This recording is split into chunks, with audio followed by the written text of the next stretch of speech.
Okay, so it is 11:51. It's coming up on midnight, December 13th.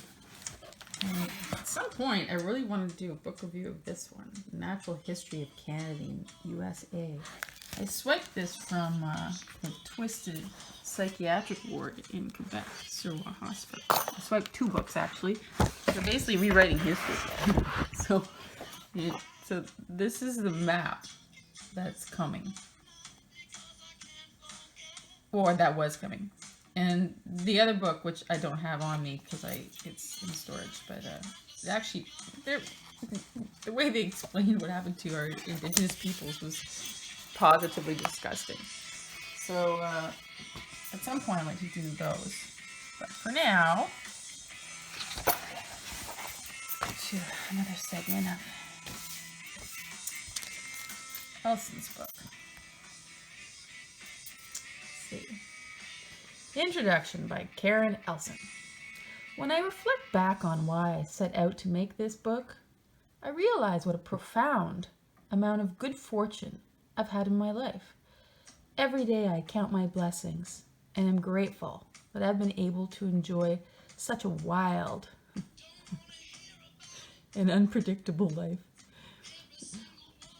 While they haven't come without their challenges, all my difficult moments taught me how to survive and overcome adversity.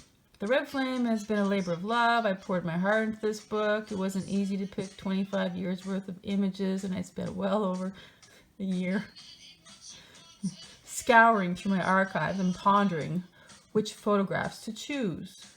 I've worked with so many brilliant artists throughout my career,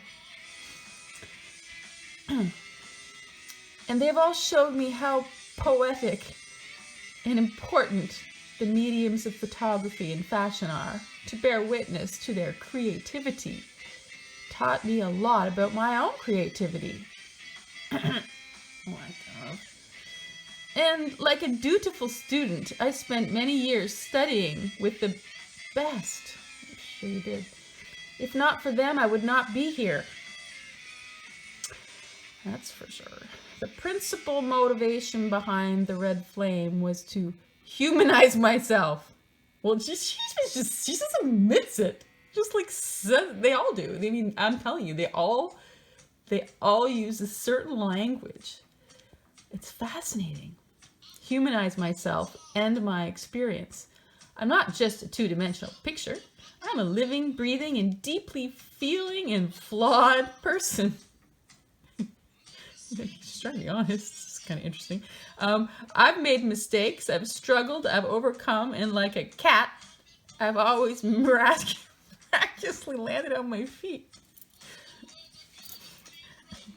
I wanted to show that behind every face, there's a compelling story. That's like a mask thing. And that what makes a photograph so magical is when someone captures that story and molds it into something else.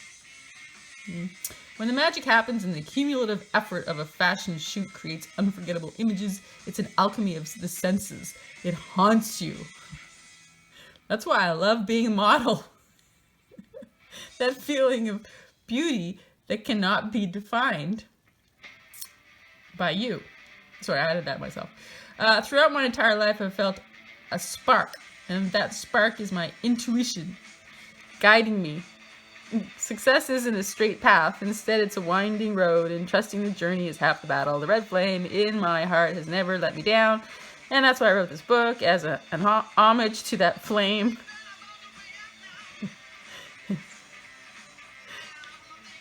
I sincerely hope you will appreciate reading my story and find some universal truths embedded within it. Loosely organized according to theme rather than a strict chronological order. Yeah, I don't really remember. Sorry. It's really hard for me to read these. Photographs from the likes of Tim Walker, Stephen Meisel, and Peter Lindbergh beautifully bring the stories of each chapter of life. I feel so fortunate for everything life has thrown at me, because without it I wouldn't be at the place I am now, where I finally feel worthy enough to enjoy the fruits of my labor. I hope you enjoy reading The Red Flame. Remember to never let anyone dim your light. All right. Thanks for that tip.